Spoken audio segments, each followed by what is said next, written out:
There are 3 words for fox in Welsh. The more northern term is llwynog, which means one of the grove or the hedge. Cadno tends to be heard more in South Wales, and it's believed to suggest something like one who battles or scraps. Finally, we have MADYN, which is more of an affectionate term than a standard name.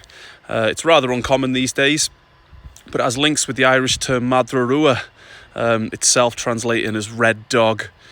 The actual reason I'm talking about the word llwynog, fox, today is because my son was pretending to sleep on the sofa a few days ago, and my wife said that he was cysgu llwynog, so in a fox's sleep, and I'd never heard that term before, and I bloody love it.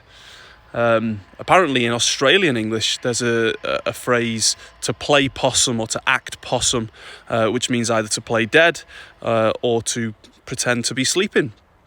I guess there's more foxes in Wales than possums.